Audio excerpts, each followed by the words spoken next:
dalil naklih tentang syu'abul iman, amalan yang merupakan cabang dari iman, sebagaimana sabda Rasulullah Muhammad SAW yang diriwayatkan oleh Muslim dan Abu Hurairah.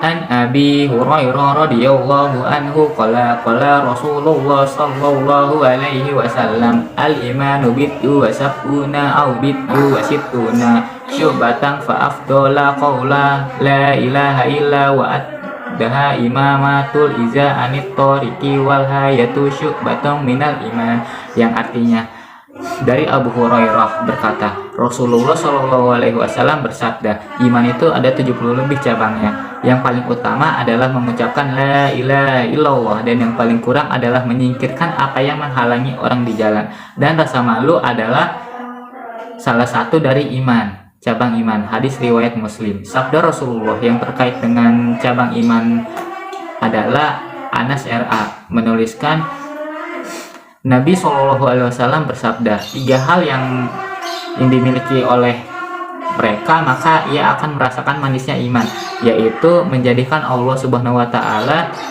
dan Rasulnya lebih dicintai daripada yang lainnya, mencintai sesuatu semata karena Allah, dan membenci kepada kekufuran sebagaimana bencinya ia juga dilempar ke dalam api neraka. Hadis riwayat Bukhari. Macam-macam syu'abul iman. Terdapat beberapa ahli yang menulis mengenai syu'abul iman atau cabang-cabang iman. Di antara para ahli tersebut adalah yang pertama Imam Bukhari yang menulis kitab Syu'bul Iman. Yang kedua Abu Abdullah Tolima RA dalam kisah Fawaidul Minhaj. Yang ketiga Syekh Abdul Jalil RA dalam kitab Syu'bul Iman. Yang keempat Abu Hafi RA dalam kitab Washful Iman wa Busyuhu. Para ahli hadis ini menjelaskan dan merangkum 77 cabang keimanan tersebut menjadi 3 kategori atau 3 besar pada hadis tersebut dalam hadis Ibnu Majah. An alinni anit talibin Rasulullah anhu qala Rasulullahi al-imanu ma'rifatun bil qalbi wa qaulun bil lisani wa amalun bil arkan. Artinya dari Ali bin Abu Thalib berkata, Rasulullah Shallallahu Alaihi Wasallam bersabda bahwa iman adalah tambatan dalam hati, ucapan dalam lisan, dan perwujudan dalam perbuatan. Hadis riwayat Bukhari. Dengan kata lain, dimensi dari keimanan itu menyangkut 3 ranah, yaitu ma'rifatun bil qalbi, yaitu meyakini dengan hati, ma'rifatun bil iqrarun bil lisan, yaitu mengucapkan dengan lisan, dan amalun bil arkan, mengamalkan dengan perbuatan anggota tubuh. Ataupun sebanyak 77 cabang keimanan berdasarkan pengelompokan tersebut adalah sebagai berikut. Yang pertama, cabang iman yang berkaitan dengan niat, akidah, dan hati. Pembahasan tentang iman tentu saja tidak lepas dengan pembahasan tentang keyakinan. Orientasi tentang pembahasan iman ini dititik beratkan pada jiwa atau hati, karena pusat dari keyakinan tersebut adalah hati. Yang beriman, orang yang beriman yaitu orang yang di dalam hatinya, di setiap ucapannya dan di setiap segala tindakannya adalah sama, sehingga dapat disimpulkan bahwa orang beriman adalah orang yang memiliki prinsip, pandangan, dan sikap yang teguh. Dengan demikian, yang dimaksud dengan iman sejati adalah iman yang keyakinannya penuh dengan patri di dalam hati dan tidak ada perasaan ragu sedikit pun pada akan selalu mempengaruhi orientasi dari arah kehidupan, sikap hidup, dan aktivitas dalam kehidupan. Berkaitan dengan hal tersebut, maka pengelompokan cabang iman yang termasuk dalam kelompokan niat, akidah, dan hati terdiri dari 30 hal, yaitu iman kepada Allah Subhanahu wa Ta'ala, iman kepada malaikat Allah, iman kepada kitab-kitab Allah, iman kepada rasul-rasul Allah, iman kepada takdir buruk dan takdir baik Allah, iman kepada hari akhir, iman kepada kebangkitan setelah kematian, iman kepada bahwa manusia akan berkumpul di Yaumul Mahsyar setelah hari kebangkitan, iman bahwa orang mukmin sangat akan masuk surga dan orang kafir akan masuk neraka. mencintai Allah Subhanahu wa taala, mencintai dan membenci karena Allah Subhanahu wa taala, ikhlas dan tidak ria, dan menjauhi segala kemunafikan, bertobat, menyesal, dan tidak mengulangi suatu perbuatan yang buruk. Yang ke-15, tidak takut kepada Allah Subhanahu wa taala. Yang ke-16, mengharapkan rahmat dari Allah. Yang 17, tidak berputus asa dari rahmat Allah. Yang ke-18, syukur nikmat. Yang ke-19, menunaikan amanah. Yang ke-20, sabar. Yang ke-21, tawadhu dan menghormati yang lebih tua. Yang ke-22, kasih sayang termasuk mencintai anak-anak kecil. Yang ke-23, ridho dengan takdir Allah. Yang ke-24, tawakal. Yang ke-25, meninggalkan sifat takabur dan menyombongkan diri. Yang ke-26, tidak dengki dan iri hati. Yang ke-27, rasa malu. Yang ke-28, rasa tidak marah. Yang ke-29, tidak menipu, tidak suudzon, dan tidak merencanakan keburukan kepada siapapun. Yang ke-30 dan yang terakhir yaitu menghilangkan kecintaan terhadap dunia, termasuk cinta harta dan cinta jabatan. Yang kedua yaitu cabang yang berkaitan dengan lisan. Cabang ini menaruh kepada setiap muslim untuk menjaga lisan agar senantiasa untuk sesuatu yang baik dan tidak bertentangan dengan kehendak Allah Subhanahu wa taala. Lisan orang yang berakal lebih baik dan lebih murni, sehingga hendak bisa berbicara dahulu sebelum bisa berpikir dan mengucapkan kembali kepada hati nurani. Apabila pembicaraannya bermanfaat baginya, maka ia akan berbicara, dan apabila berbahaya, maka ia akan menahan diri untuk tidak berbicara. Sementara hati yang bodoh pada penulis, ia akan berbicara apakah sesuai dengan kehendaknya. Hadis Bukhari. Oleh karena itulah pada syu'abul iman yang bersyaratkan pengelompokan pada ahli hadis sebagaimana disebutnya, implementasi iman adalah yang bermanifestasi pada iman dan yang hal-hal konfikrana beralkan yang terdiri dari ujung cabang keimanan tersebut. Yang pertama, membaca kalimat thayyibah, yaitu kalimat-kalimat yang baik. Yang kedua, membaca kitab Al-Quran. Yang ketiga, belajar dan menuntut ilmu. Yang keempat, mengajarkan ilmu kepada orang lain. Yang kelima, berdoa. Yang kelima, zikir kepada Allah Subhanahu wa taala, termasuk istighfar. Yang ketujuh, menghindari bacaan yang sia-sia. Yang kedelapan, cabang iman yang berhubungan dengan penguatan lisan anggota. Yang ingin anggota badan. Iman adalah sesuatu yang abstrak dan sangat sulit untuk diukur. Iman bukan saja sebesar mengucapkan pengakuan seseorang yang melebihi lisan yang mengatakan bahwa ia beriman, karena bisa saja orang itu munafik yang mengoklamirkan keimanannya namun batinnya mengingatkan apa yang ia katakan.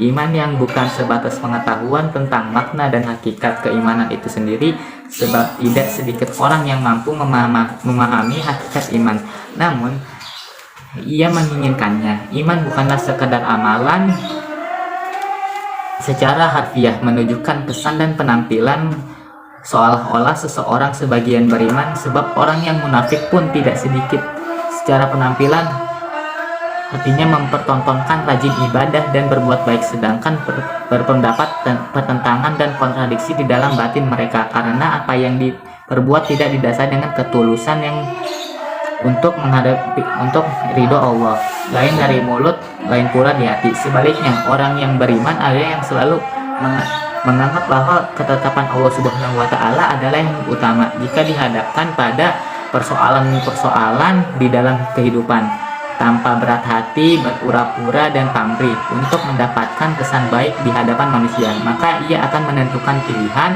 yang mendahulukan ketauhidan di dalamnya. Cabang iman yang berkaitan dengan niat, akidah, dan hati. Orang yang beriman yaitu orang yang di dalam hatinya dan di setiap ucapannya dan pada segala tindakannya adalah sama. Sehingga dapat diartikan bahwa orang yang beriman adalah orang yang jujur, memiliki prinsip pandangan dan sikap hidup yang teguh. Dengan demikian, iman sejati adalah iman dengan keyakinan penuh yang terpatri di dalam hati, sehingga tidak ada perasaan ragu sedikitpun, sesuai dengan firman Allah Yas Ibrahim ke-14 ayat 27. Bismillahirrahmanirrahim.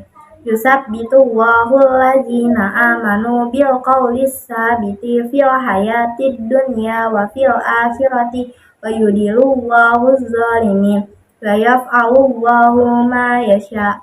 Artinya, Allah meneguhkan iman orang-orang yang beriman dengan ucapan yang teguh dalam kehidupan di dunia dan di akhirat.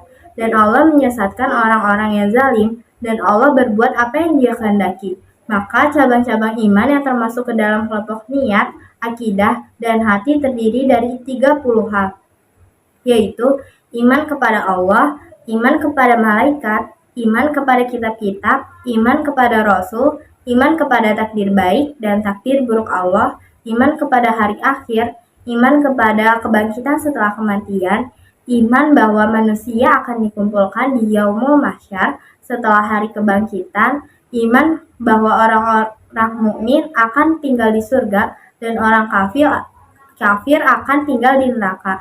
Mencintai Allah, mencintai dan membenci karena Allah, mencintai Rasulullah dan memuliakannya, ikhlas, tidak ria dan menjauhi sifat munafik, bertaubat, menyesal, dan janji tidak akan mengulangi suatu perbuatan dosa, takut kepada Allah, selalu mengharapkan rahmat Allah, tidak berputus asa dari rahmat Allah, syukur, nikmat, menunaikan amanah, sabar, tawadu, dan menghormati orang yang lebih tua.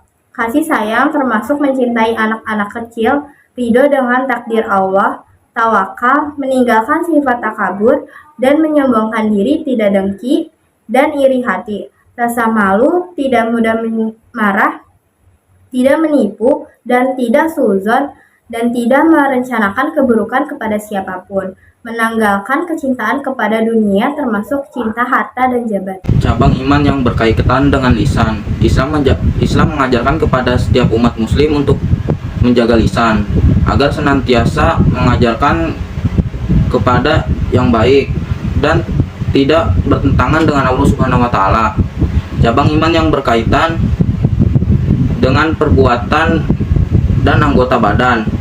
Iman adalah sesuatu yang abstrak dan sangat sulit untuk diukur. Iman juga bukan sebatas pengetahuan tentang makna dan hakikat itu sendiri. Sebab tidak sedikit orang yang mampu memaknai hakikat iman namun mengingkarinya. Sebab itu saya akan membacakan beberapa cabang iman yang saya ketahui. Pertama, menyempurnakan dan menunaikan najar. Kedua, menyempurnakan dan menunaikan sumpah. Ketiga, menyempurnakan dan menunaikan kafarat, melaksanakan kurban, menunaikan dan membayar hutang, menjalin tali silaturahmi, memberi dan menjawab salam, dan menolong orang lain dalam berbuat kebaikan. Orang yang beriman, sebagaimana disebutkan sebelumnya, bahwa iman adalah sesuatu yang abstrak dan tidak mudah untuk diukur, sehingga erat sekali kaitannya antara keimanan dan tingkah laku seseorang. Semakin baik kualitas imannya, maka akan semakin baik pula perilaku dan akhlak dalam kehidupan. Tanda-tanda orang yang beriman ada 7, yaitu diantaranya yang pertama, jika mendengar nama Allah Subhanahu wa Ta'ala disebut, maka bergetar hatinya, dan jika dibacakan ayat-ayat Al-Quran, maka bergejolak hatinya untuk segera mengamalkannya. Yang kedua, senantiasa bertawakal setelah bekerja keras dan berdoa kepada Allah. Yang ketiga, selalu tertib dalam menegakkan dan menjalankan salatnya. Yang keempat, menafkahkan sebagian rezeki dan hartanya di jalan Allah Subhanahu wa Ta'ala, sebagaimana firman Allah Subhanahu wa Ta'ala dalam Quran surat Al-Anfal ayat 3. yaitu orang-orang yang melaksanakan sholat dan menginfakkan sebagian dari rezeki yang kami berikan kepada mereka. Yang kelima, menghindari perkataan yang tidak berguna. Yang keenam, memelihara amanah dan menepati janji. Yang ketujuh atau yang terakhir, yaitu berjihad di jalan Allah Subhanahu wa Ta'ala dengan jiwa dan harta yang dimiliki. Jihad yang dimaksud dalam hal ini adalah bersungguh-sungguh dalam menegakkan ajaran Allah Subhanahu wa Ta'ala, baik dengan harta, benda maupun nyawa yang dimilikinya. 6. Problematika praktik keimanan di sekitar kita. Di tengah semakin pesatnya perkembangan teknologi, informasi, dan komunikasi saat ini, grafik kenaikan penyimpangan perilaku moral dan pelanggaran norma seolah berbanding lurus di peradaban kita. Moral dan bahkan agama tersebut melibatkan seorang publik yang dipercayai masyarakat untuk menjadi panutan. Hal ini terjadi karena perkembangan dunia global cenderung membawa masyarakat terjebak pada perilaku hedonis, yaitu pandangan hidup yang menganggap seorang akan bahagia. Seorang filosofi Yunani, Friedrich Nietzsche, mengatakan bahwa dalam diri seseorang yang hanya berburu kepentingan duniawi, maka sesungguhnya Tuhan telah mati. Hal ini senada dengan pendapat Abu Bakar bin La'al dalam kitab Mufrim Al-Akhlaq yang meriwayatkan hadis dari Anas bin Malik RA yang berkata, Rasulullah SAW bersabda, setiap mukmin dihadapkan dengan 5 ujian, yaitu mukmin yang menghasutkan, munafik yang membenci, kafir yang selalu menerangi nafsu yang mementingkan, dan setan yang selalu menyesatkan. Hadis riwayat SD Dailami. Menurut Abu Bakar bin La'al, setidaknya ada 5 ujian keimanan yang harus dihadapi oleh orang-orang muslim saat ini, yaitu kaum munafik yang membenci kaum muslim. Orang munafik adalah orang yang bermuka dua. Di sisi lain ia menampakkan wajah keislaman, dan di sisi lain ia menutupkan muka permusuhan. Contoh dalam kehidupan sehari-hari yaitu berkembangnya permusuhan dan pemecahan di dalam umat Islam, yaitu misalkan adu 3. Orangnya selalu memerangi kaum muslim. Orang kafir adalah golongan yang menentang perkara yang hak dan yang batil. Misalkan contoh dalam kehidupan sehari-hari adalah meningkatnya pesatnya dunia teknologi. 4. Tipu muslihat setan yang selalu menyesatkan. Ancaman tipu dari setan yang selalu menyesatkan bagi seorang muslim harus diwaspadai setiap saat. Contoh dalam kehidupan sehari-hari yaitu tingginya angka kriminalitas dan ancaman pelanggaran. 5. Godaan hawa nafsu dalam diri setiap umat mukmin. Hawa nafsu adalah musuh yang berbahaya dalam diri setiap mukmin. Hawa nafsu jauh lebih berat dan sulit dibanding musuh yang nyata. Contoh dalam kehidupan sehari-hari adalah berjanji pada diri sendiri. Menjelaskan tentang hikmah dan manfaat syu'abul iman. Yang pertama, iman menghilangkan sikap kepercayaan manusia terhadap makhluk. Orang yang beriman hanya percaya kepada Allah Subhanahu wa Ta'ala. Yang kedua, iman menumbuhkan sikap tidak takut menghadapi kematian. Orang yang beriman yakin sepenuhnya bahwa kematian adalah hak prerogatif Allah Subhanahu wa Ta'ala dan pasti akan terjadi. Yang ketiga, iman membuat seorang mukmin memiliki jiwa yang tenang. Tidak ada seorang pun yang luput dari ujian dan musibah. Dalam hal ini tampak sekali perbedaan antara orang beriman dan tidak beriman ketika menghadapi masalah. Orang yang beriman akan tampak lebih tenang menghadapi masalahnya. Yang keempat, iman mewujudkan kehidupan yang lebih baik dan berkualitas. Iman akan menuntut manusia untuk menyeleksi perbuatan baik yang harus dilakukan dan perbuatan buruk yang harus dihindari. Yang kelima, iman menumbuhkan sikap ikhlas. Keridhaan terhadap Allah Subhanahu wa Ta'ala akan mempengaruhi seseorang untuk senantiasa melakukan segala sesuatu dengan penuh keikhlasan. Yang keenam, iman mendatangkan keberuntungan. Orang yang beriman adalah orang yang beruntung karena selalu berada di jalan yang benar. Yang ketujuh, iman mencegah penyakit jasmani dan rohani. Dengan iman yang kuat dan rajin beribadah, karena rajin beribadah inilah akan memunculkan kesehatan jasmani dan rohani.